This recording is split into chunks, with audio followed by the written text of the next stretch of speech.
어머니, 왜 이러세요? 여보, 빨리 병원에 전화해요. 정신 좀 차려봐요. 어머니, 명절 아침이었습니다. 온 가족이 모인 거실, 차례상 앞에서 웃음소리가 끊이지 않던 그 자리에서 갑자기 쿵 하는 소리와 함께 모든 것이 멈췄습니다. 시어머니가 쓰러졌습니다. 어머니, 어떻게. 가족들의 비명이 터져 나왔지만 아무도 움직이지 못했습니다. 남편은 그 자리에서 굳어버렸고 시누이는 울음을 터뜨렸습니다. 그때 한 사람이 조용히 앞으로 나섰습니다. 며느리였습니다. 무릎을 꿇고 앉은 그녀의 손은 떨리지 않았습니다. 빠르고 정확하게 마치 수백 번 해본 사람처럼 그 자리에 있던 누구도 그녀가 그런 사람인 줄 몰랐습니다. 이 이야기가 궁금하시다면 잠시만 구독 버튼을 눌러주세요. 평범해 보이는 사람들의 숨겨진 이야기를 매일 전해드립니다. 알림 설정까지 해두시면 단 하나의 이야기도 놓치지 않으실 수 있습니다. 자, 이제 모든 것이 시작된 날로 돌아가 보겠습니다. 이수진이 박준혁과 결혼한 건 이른 봄이었습니다. 결혼식은 작고 조용했습니다. 수진의 가족은 지방에 살았고 부모님 모두 큰 자리를 좋아하지 않았습니다. 하객이 많지 않은 예식장에서 준혁의 어머니 최갑수는 처음으로 며느리 될 사람을 제대로 훑어봤습니다. 그 눈빛이 어땠는지 수진은 그날 이미 알아챘습니다. 마음에 들지 않는다는 눈빛이었습니다. 갑수는 아들이 데려온 여자가 탐탁지 않았습니다.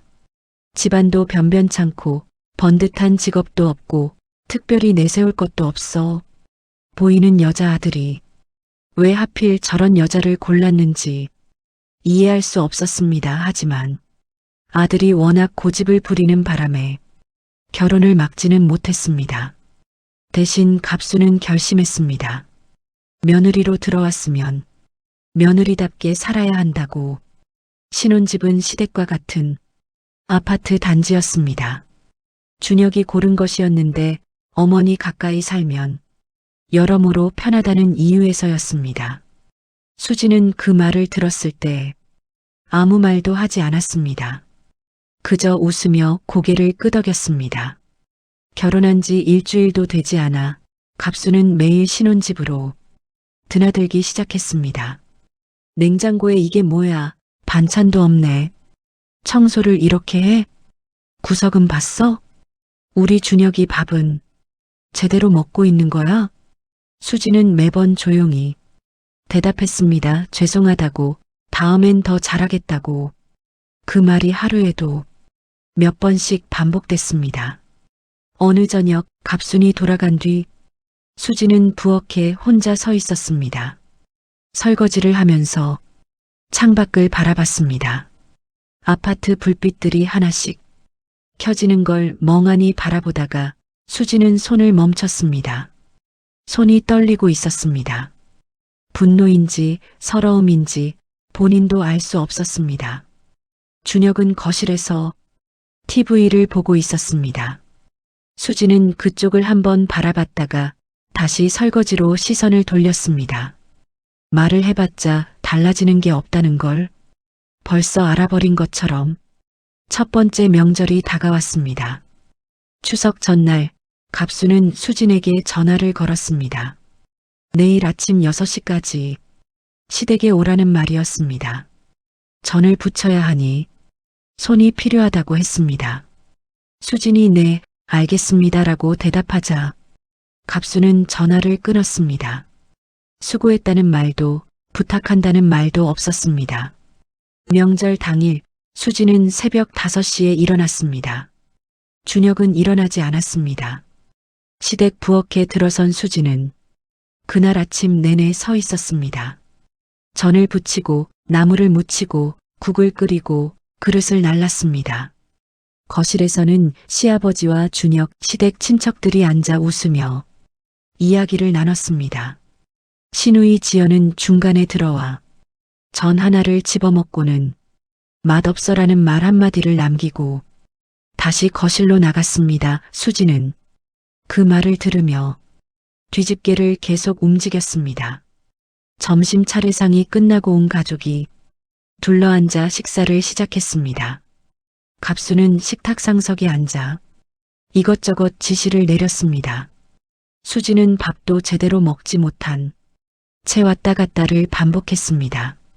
식사가 끝나고 나서야 수지는 부엌 한쪽에 혼자 앉아 식은 밥을 먹었습니다. 아무도 그녀에게 같이 앉자고 하지 않았습니다. 창밖으로 파란 가을, 하늘이 보였습니다. 수지는 숟가락을 들고 그 하늘을 한참 바라봤습니다. 그리고 천천히 밥을 떠서 입에 넣었습니다. 그 명절이 끝나고도 수진의 일상은 달라지지 않았습니다. 아니, 정확히는 조금씩 더 나빠졌습니다. 갑수는 일주일에 서너 번은 신혼집에 들렀습니다. 노크도 없이 현관문을 열고 들어오는 날도 있었습니다. 갑순이 직접 열쇠를 가지고 있었기 때문입니다. 준혁이 결혼 전부터 건네준 것이었는데 수지는 그 사실을 혼인신고를 마친 후에야 알게 됐습니다. 어머니한테 드린 거잖아. 뭐가 문제야? 준혁은 그렇게 말했습니다. 수지는 더 이상 말하지 않았습니다. 갑수는 들어오면 꼭 한 가지씩 흠을 잡았습니다. 오늘은 베란다 청소가 덜 됐다고 했고 다음엔 냉장고 속 반찬이 너무 짜다고 했으며 그 다음엔 수진이 입고 있는 옷이 며느리답지 않다고 했습니다. 어떤 날은 아무 이유 없이 그냥 기분이 나쁜 것 같았는데 그 기분이 고스란히 수진에게 쏟아졌습니다. 수진은 매번 고개를 숙였습니다. 싸우고 싶지 않았습니다. 아니, 더 정확하게는 싸워도 아무것도 달라지지 않는다는 걸 알고 있었습니다. 갑수는 며느리가 반박하면 준혁에게 전화를 걸었고 준혁은 어김없이 수진에게 엄마한테 왜 그랬어라고 말했습니다. 그 구조가 반복됐습니다. 어느 날 오후 수진은 혼자 거실 소파에 앉아 있었습니다. 특별히 하는 일도 없었습니다. 그냥 앉아 있었습니다. 텔레비전도 켜지 않고 책도 펴지 않고 창으로 들어오는 햇빛이 바닥을 가로질러 이동하는 것을 한참 바라봤습니다. 문득 이상한 기분이 들었습니다. 예전의 자신이라면 이 시간에 무엇을 하고 있었을까 생각해 보려다가 수지는 그 생각을 스스로 멈췄습니다. 거기까지 생각이 닿으면 마음이 너무 복잡해진다는 걸 알고 있었기 때문입니다. 신우이 지연이 끼어들기 시작한 건 그 무렵이었습니다.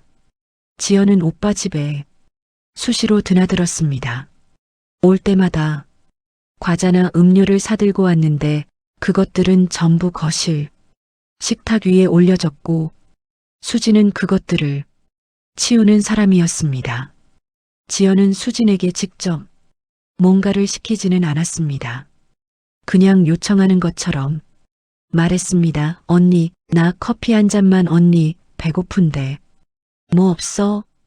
언니, 여기 좀 치워줘. 언니라고 부르면서도 말투는 아랫사람에게 하듯 했습니다. 수지는 그때마다 일어났습니다. 커피를 내렸고 뭔가를 꺼내줬으며 치웠습니다. 준혁은 그 장면들을 보면서 아무 말도 하지 않았습니다. 한 번은 지연이 돌아간 뒤 수진이 준혁에게 조심스럽게 말을 꺼냈습니다. 지연이 너무 자주 오는 것 같다고, 가끔은 미리 연락을 해줬으면 좋겠다고. 준혁은 잠깐 수진을 바라보더니 말했습니다. 지연이가 언제부터 그렇게 불편했어? 그냥 동생인데. 수진은 그 말을 듣고 웃었습니다. 웃는 것 말고는 달리 할 수 있는 게 없었으니까요. 밤마다 수지는 잠을 쉽게 이루지 못했습니다. 천장을 바라보며 오늘 하루 있었던 일들을 하나씩 되짚었습니다. 무슨 말을 들었는지, 어디서 무릎이 꺾였는지, 그리고 그때마다 자신에게 조용히 물었습니다. 이게 맞는 건지, 이대로가 맞는 건지, 대답은 언제나 떠오르지 않았습니다. 결혼한 지 6달이 지났을 무렵이었습니다. 수지는 여전히 매일 아침 일찍 일어났고 밥을 했고 치웠고 참았습니다. 하지만 그 무렵부터 뭔가가 달라지기 시작했습니다. 본인도 잘 몰랐습니다.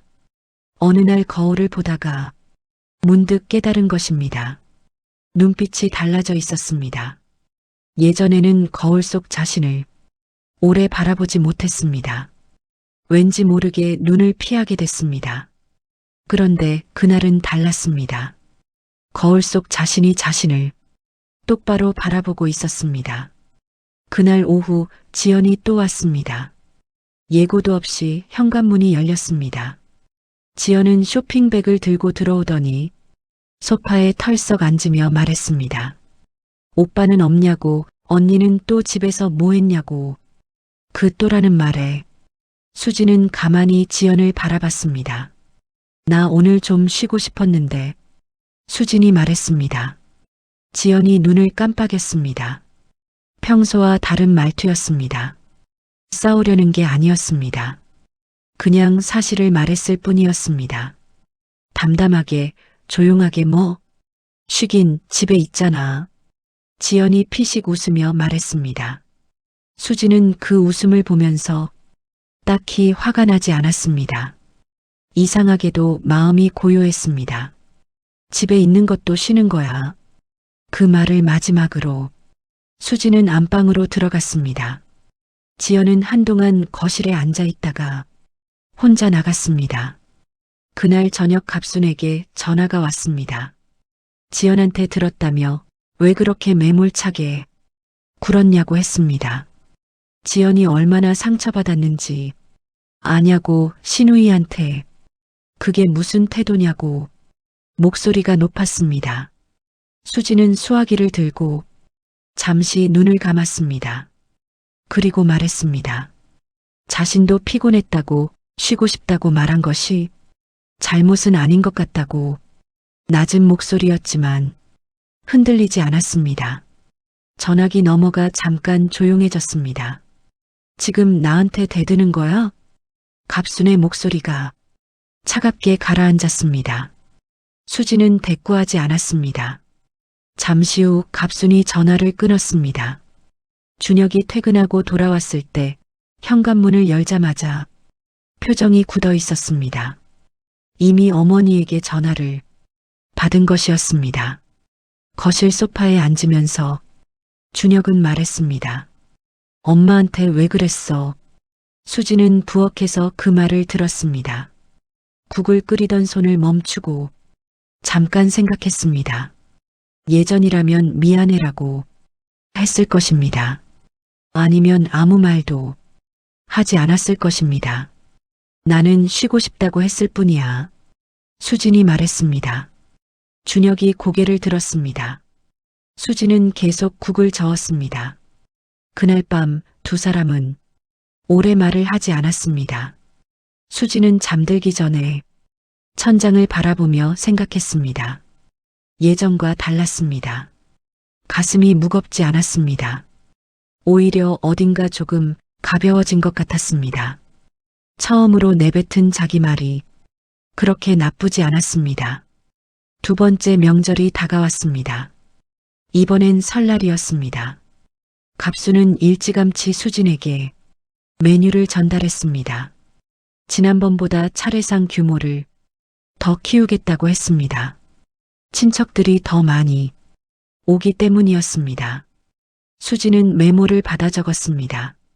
전 종류만 5가지였고 나물은 7가지였으며 탕까지 포함하면 하루 종일 부엌에서 있어야 할 분량이었습니다. 준혁은 그 메모를 보지 않았습니다. 명절 이틀 전부터 수지는 장을 봤습니다. 혼자서 마트를 3번 오갔습니다. 재료를 다듬고 전날 밤엔 반죽을 만들었습니다.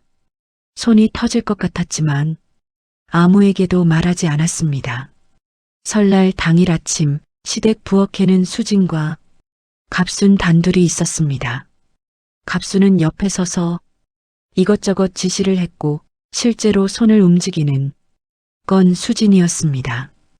기름 온도가 맞지 않는다고 했고 전이 너무 두껍다고 했으며 색이 고르지 않다고 했습니다. 수진은 묵묵히 뒤집개를 움직였습니다. 오전 11시쯤 친척들이 하나둘 도착하기 시작했습니다. 준혁의 고모, 고모부, 사촌들 거실이 금세 사람들로 가득 찼습니다. 웃음소리가 커졌고 아이들이 뛰어다녔습니다. 수진은 그 소리를 부엌에서 들으며 계속 전을 부쳤습니다. 차례가 끝나고 식사 자리가 마련됐습니다. 갑수는 친척들 앞에서 유독 목소리가 높아졌습니다. 며느리 자랑을 하는 척하며 은근슬쩍 비꼬는 말을 잘했습니다.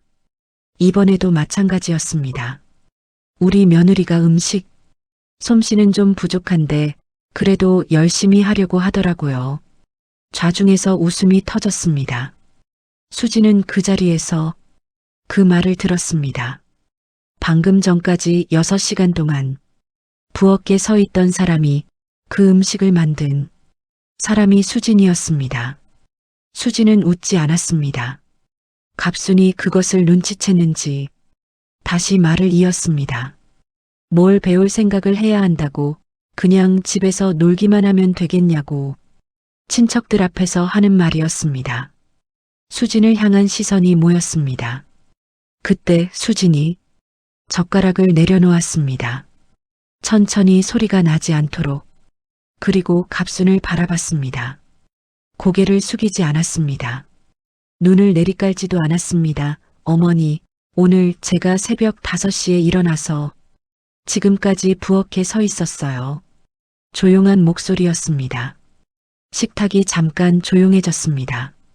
배울 게 없는 사람이라고 하시기 전에 오늘 상에 오른 음식이 누가 만든 건지는 알고 계시죠? 아무도 말을 잇지 못했습니다. 갑순의 표정이 굳었습니다. 준혁은 수진을 바라봤다가 시선을 피했습니다. 수진은 자리에서 일어났습니다. 잠깐 바람 쐬고 올게요. 그 말을 끝으로 수진은 현관으로 걸어나갔습니다. 뒤에서 갑순의 낮은 목소리가 들렸지만 수진은 멈추지 않았습니다. 바깥바람이 차가웠습니다.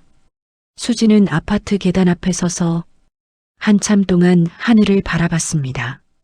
겨울 하늘이 높고 맑았습니다. 가슴이 두근거렸습니다.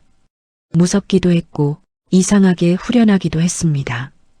그 뒤로 식탁으로 돌아갔지만 누구도 수진에게 다시 말을 걸지 않았습니다. 갑순도 지연도 준혁도 그날 집으로 돌아오는 길 준혁은 내내 침묵했습니다. 수진도 말하지 않았습니다. 할 말이 없어서가 아니었습니다. 더 이상 먼저 말을 꺼낼 이유가 없다고 생각했습니다. 3번째 명절이 돌아왔습니다. 그 사이 수진과 준혁의 사이는 더 멀어져 있었습니다. 대화는 줄었고 같은 공간에 있어도 서로 다른 세계에 있는 것 같았습니다. 갑수는 여전히 드나들었고 지연은 여전히 불쑥 나타났으며 수진은 여전히 부엌에 서 있었습니다. 겉으로 보면 아무것도 달라지지 않은 것 같았습니다. 하지만 수진은 달라져 있었습니다. 표정이 달랐습니다. 예전처럼 고개를 숙이지 않았습니다. 말을 함부로 뱉지 않았지만 참아야 할 것과 받아넘겨야 할 것을 스스로 구분하기 시작했습니다. 갑수는 그 변화가 마음에 들지 않았습니다. 며느리가 말을 잘 듣지 않는다고 느꼈습니다. 추석이었습니다. 시댁에는 어김없이 온 가족이 모였습니다. 수지는 새벽부터 부엌에 서 있었고 차례가 끝난 뒤 식사 자리가 만들어졌습니다. 그날도 거실에는 웃음소리가 가득했습니다. 오후가 됐을 무렵이었습니다.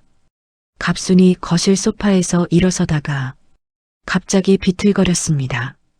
처음엔 다들 그냥 어지럼증이라고 생각했습니다. 갑순 본인도 괜찮다고 손을 저었습니다. 하지만 몇 초 뒤 갑순의 몸이 옆으로 기울어졌습니다.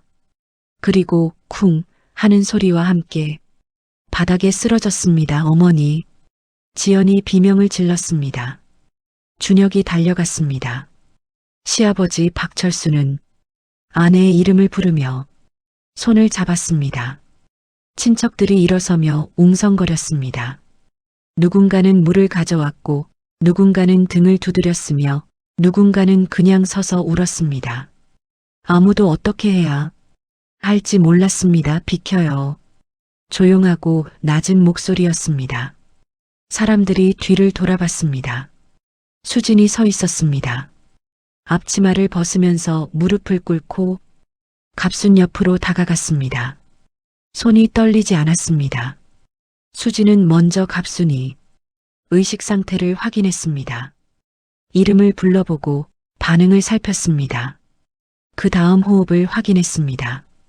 손가락으로 목 옆을 짚어 맥박을 쟀습니다. 동작이 빠르고 정확했습니다. 수백 번 해본 사람이 손놀림이었습니다. 119 불러요. 지금 당장 수진이 말했습니다. 아무도 움직이지 않았습니다. 다들 며느리가 무얼 하는지 이해하지 못한 채 바라보고만 있었습니다. 지금 바로요. 수진의 목소리가 한 번 더 울렸습니다. 그제야 준혁이 휴대전화를 들었습니다. 갑수는 의식이 있었지만 말을 제대로 하지 못했고 왼쪽 팔이 움직이지 않았습니다. 수진은 갑순의 고개를 조심스럽게 옆으로 돌렸습니다. 기도를 확보하는 자세였습니다. 그러면서 갑순의 얼굴을 살폈습니다. 입술 한쪽이 미세하게 처져 있었습니다. 수진의 눈이 빠르게 움직였습니다. 심장은 뛰고 있어요. 숨도 쉬고 있어요. 절대 움직이지 마세요. 그냥 이 자세 유지해요. 갑순을 향해 하는 말인지 주변 가족을 향해 하는 말인지 알 수 없었습니다. 수진은 갑순의 손을 잡았습니다. 그러면서 계속 말을 걸었습니다. 여기 있다고 곧 도움이 올 거라고. 지연이 넋을 놓고 며느리를 바라봤습니다. 준혁도 멈춰서서 수진을 바라봤습니다. 그 눈빛에 처음으로 다른 감정이 섞였습니다. 당혹감이었습니다.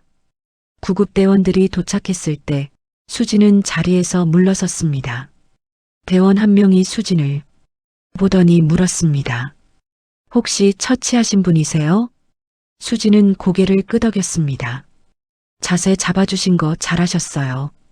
덕분에 기도 확보가 됐습니다. 대원이 말했습니다. 수진은 그 말에 아무런 표정을 짓지 않았습니다.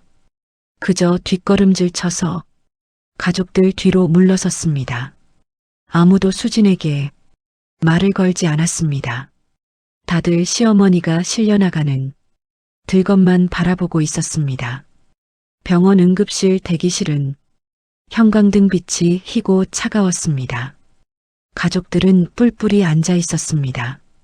지연은 손수건을 쥐고 울었고 시아버지는 두 손을 모은 채 고개를 숙이고 있었습니다.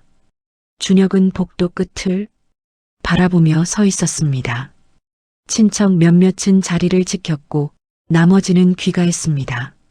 수진은 의자 끝에 혼자 앉아 있었습니다. 아무도 수진 옆에 앉지 않았습니다. 수진도 먼저 다가가지 않았습니다. 손을 무릎 위에 올려놓고 조용히 대기실 바닥을 바라봤습니다. 1시간쯤 지났을 때 담당 의사가 나왔습니다. 흰 가운을 입은 40대 남자였습니다. 가족 중 보호자를 찾는 눈빛으로 주위를 살피다가 시아버지 쪽으로 걸어갔습니다. 뇌졸중 초기 증상이었다고 했습니다. 빠른 처치 덕분에 상태가 나쁘지 않다고 골든타임 안에 도착한 게 다행이라고 했습니다. 그러다가 의사가 멈칫했습니다. 현장에서 처치하신 분이 누구예요? 가족들의 시선이 일제히 수진에게 쏠렸습니다. 수진은 조용히 손을 들었습니다. 의사가 수진 쪽으로 걸어왔습니다. 가까이서 보더니 눈을 가늘게 떴습니다. 뭔가를 기억해내려는 표정이었습니다. 혹시 이수진 선생님? 복도에 흐르던 공기가 달라졌습니다. 수진이 천천히 고개를 들었습니다. 의사의 얼굴을 바라봤습니다. 오래된 얼굴이었습니다. 수진도 알아봤습니다. 김재원 선생님, 수진이 말했습니다. 의사의 얼굴에 반가움과 놀라움이 동시에 떠올랐습니다. 그는 수진을 향해 작게 고개를 숙였습니다. 동료에게 하는 인사였습니다. 오래된 동료 사이의 인사였습니다. 여기서 뵐 줄은 몰랐네요. 현장 처치 정말 잘하셨어요. 기도 확보가 됐던 게 결정적이었습니다. 주변이 조용했습니다. 준혁이 굳은 얼굴로 수진을 바라봤습니다. 지연은 눈물을 닦다가 손을 멈췄습니다. 시아버지는 고개를 들고 눈을 깜빡였습니다. 의사가 다시 가족들을 향해 말했습니다. 환자분 보호자시죠? 며느리분이 전문의 수준의 처치를 해주셨어요. 이분이 아니었으면 상황이 훨씬 나빠졌을 겁니다. 지연이 먼저 입을 열었습니다. 저기 언니가 의사예요? 의사가 수진을 바라봤습니다. 수진이 대신 대답했습니다. 전직이에요. 딱 두 글자였습니다. 의사가 자리를 뜬 뒤에도 대기실은 한동안 조용했습니다. 준혁이 수진 앞으로 걸어왔습니다. 뭔가를 말하려는 것 같았는데 말이 나오지 않는 것처럼 입을 열었다가 다물었습니다. 수진은 준혁을 바라봤습니다. 기다리지 않았습니다. 그냥 바라봤습니다.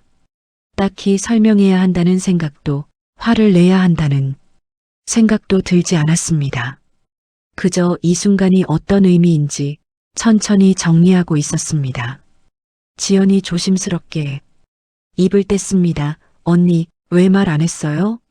수진은 지연을 한번 바라봤습니다. 물어본 적 없잖아요. 그 말을 마지막으로 수진은 자리에서 일어났습니다. 그리고 병원 복도를 걸어 자판기 앞으로 갔습니다. 따뜻한 커피 한 잔을 뽑아 들고 창가에 섰습니다. 바깥에 가로등이 켜져 있었습니다. 수진은 커피를 한 모금 마셨습니다. 손이 따뜻했습니다. 시어머니는 사흘 뒤 일반 병실로 옮겨졌습니다. 다행히 마비 증세는 심하지 않았습니다. 재활 치료가 필요했지만 일상생활은 가능할 것이라는 소견이었습니다. 가족들은 안도했습니다. 지연은 병실에서 갑순의 손을 잡고 울었고 준혁은 의사에게 감사 인사를 반복했습니다. 수진은 병실 입구에 서 있었습니다. 갑순이 병상에서 수진을 바라봤습니다. 말을 꺼내려는 것 같았습니다. 입술이 움직였지만 말이 나오지 않았습니다. 수진은 그 시선을 잠깐 받아내다가 눈을 피했습니다. 준혁이 그날 밤 집으로 돌아오는 길에 물었습니다.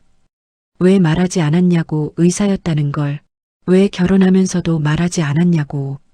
수진은 창밖을 바라보다가 천천히 입을 열었습니다. 처음엔 말하려고 했다고 했습니다. 결혼 전에 준혁에게 하지만 준혁이 먼저 말했습니다. 어머니가 직업 있는 며느리를 별로 안 좋아한다고, 집에 들어와서 살림만 해줬으면 한다고. 그 말을 듣고 수진은 입을 다물었습니다. 직업을 숨긴 게 아니라 말할 이유를 잃은 것이었습니다. 준혁은 아무 말도 하지 못했습니다. 수진은 계속 말했습니다. 사실 의사를 그만둔 건 결혼 때문만이 아니었습니다. 그보다 훨씬 전에 이미 지쳐 있었습니다. 수진이 레지던트를 마치고 전문의 자격을 딴 지 얼마 되지 않았을 때 예기치 못한 결과를 맞이했습니다. 전문의 자격을 딴 지 얼마 되지 않았을 때 한 환자가 수술 후 사망했습니다. 최선을 다했고 절차도 정확했으며 의료진 과실이 없다는 결론이 나왔습니다. 하지만 유족은 소송을 제기했습니다. 2년이 넘는 시간 동안 수지는 매달 법원에 나갔습니다. 무죄 판결을 받았습니다. 그런데 판결문을 받아들던 날 수지는 병원 화장실에서 1시간 동안 나오지 못했습니다. 울지도 않았습니다. 그냥 앉아 있었습니다. 아무것도 느껴지지 않았습니다. 이긴 것인지 진 것인지 그조차도 알 수 없었습니다. 그 이후로 손이 달라졌습니다. 수술실에 들어가면 손이 떨렸습니다. 아주 조금이었지만 수지는 느꼈습니다. 남들은 몰랐습니다. 하지만 수지는 알았습니다. 환자의 몸에 닿기 직전 손끝이 미세하게 흔들린다는 것을, 그 손으로 더 이상 사람을 열 수 없다고 생각했습니다. 그래서 수술실을 떠났습니다. 준혁은 그 이야기를 처음 듣는 것이었습니다. 오랫동안 차 안에 침묵이 흘렀습니다. 준혁이 낮게 말했습니다. 몰랐다고. 수지는 고개를 끄덕였습니다. 말한 적 없으니까요. 집에 도착했습니다. 수지는 가방을 들고 차에서 내렸습니다. 그리고 잠깐 멈춰 섰습니다. 밤하늘에 별이 몇 개 보였습니다. 오래전에 봤던 것과 같은 하늘이었습니다. 레지던트 시절 당직을 마치고 새벽에 병원 옥상에 올라가서 바라보던 하늘. 그때는 이 하늘 아래에서 오래 일하고 싶었습니다. 수지는 그 생각을 잠시 품었다가 조용히 현관으로 들어갔습니다. 준혁은 그날 밤 오래 앉아 있었습니다. 수지는 먼저 불을 껐습니다. 다음 날 아침 수지는 서랍 맨 아래에서 낡은 파일 하나를 꺼냈습니다. 안에는 종이 몇 장이 들어 있었습니다. 오래전에 받아두고 한 번도 열어보지 않은 서류였습니다. 이혼에 관한 서류였습니다. 갑순이 태어난 날 가족들이 시댁에 모였습니다. 수진도 자리에 있었습니다. 조용히 늘 하던 대로 부엌에서 미음을 끓였습니다. 갑수는 거실 소파에 앉아 천천히 몸을 추스렸습니다. 말수가 줄어 있었습니다. 병원에서 며칠을 보낸 사람의 눈빛이었습니다. 어딘가 다른 가라앉은 눈빛. 수진이 미음을 가져다 놓자 갑순이 수진을 올려다봤습니다. 앉아봐. 낮고 조심스러운 목소리였습니다. 지연과 준혁이 거실 한쪽에서 그 장면을 바라봤습니다. 수지는 소파 맞은편 의자에 앉았습니다.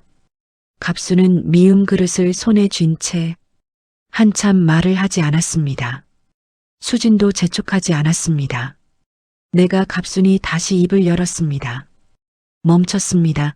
다시 시작했습니다. 내가 너한테 심하게 했지. 수지는 대답하지 않았습니다. 의사였다는 것도 몰랐고 그게 중요한 건 아닌데 그냥 너를 너무 함부로 봤어. 그건 잘못한 거야. 거실이 조용했습니다. 지연이 입술을 깨물었습니다. 준혁은 시선을 바닥으로 내렸습니다. 수지는 갑순을 바라봤습니다. 그 눈빛 안에 원망도 승리감도 없었습니다. 그냥 오래된 무언가를 바라보는 눈빛이었습니다. 감사합니다. 수진이 말했습니다. 갑순이 고개를 들었습니다. 수진은 계속했습니다. 어머니가 그렇게 말씀해 주시는 거 감사해요. 근데 저는 이미 결심한 게 있어요. 수진은 자리에서 일어났습니다. 그리고 가방에서 봉투 하나를 꺼내 준혁 앞에 탁자 위에 내려놓았습니다. 준혁이 봉투를 바라봤습니다. 봉투 안에 이혼 서류가 들어 있었습니다. 준혁 씨, 오래 생각했어요. 수진이 말했습니다. 목소리가 흔들리지 않았습니다. 저는 이 집에서 행복했던 적이 없었어요. 어머니 때문만이 아니에요. 내가 힘들 때 당신이 없었어요. 그게 더 컸어요. 준혁이 봉투를 바라보다가 수진을 바라봤습니다. 뭔가를 말하려는 것 같았지만 수진이 먼저 말했습니다. 막지 마요. 저도 오래 생각한 거니까요. 갑순이 손을 들어 뭔가를 말하려 했습니다. 수진이 갑순을 바라봤습니다. 어머니, 빨리 나으세요. 진심이에요. 그 말은 거짓이 아니었습니다. 수진은 가방을 어깨에 걸었습니다. 그리고 현관으로 걸어갔습니다. 신발을 신으면서 잠깐 뒤를 돌아봤습니다. 거실에 앉은 시어머니, 소파 끝에 굳어있는 준혁, 눈물을 훔치는 지연, 수진은 그들을 한번 바라봤습니다. 그리고 현관문을 열고 나갔습니다. 바깥 공기가 차갑고 맑았습니다. 수진은 아파트 단지를 걸었습니다. 서두르지 않았습니다. 천천히 발소리를 들으며 걸었습니다. 자신의 발소리를 이렇게 오래 들어본 적이 있었나 싶었습니다. 주머니 안에 휴대전화가 진동했습니다. 오래된 친구 한미영이었습니다. 전화를 받자 미영이 물었습니다. 잘 됐냐고. 수진은 잠깐 걸음을 멈추고 하늘을 올려다봤습니다. 높고 파란 하늘이었습니다. 응, 딱 한마디였습니다. 미영이 웃으며 말했습니다. 그럼 이제 다시 시작하는 거냐고. 수진도 웃었습니다. 오랜만에 얼굴 전체로 웃는 느낌이었습니다. 생각해볼게 전화를 끊고 수진은 다시 걸었습니다. 어디로 가는지는 정해지지 않았습니다. 하지만 그게 오히려 좋았습니다. 오랫동안 정해진 곳만 걸어왔으니까요. 정해지지 않은 길이 오늘은 더 넓어 보였습니다. 수진은 계속 걸었습니다. 멈추지 않고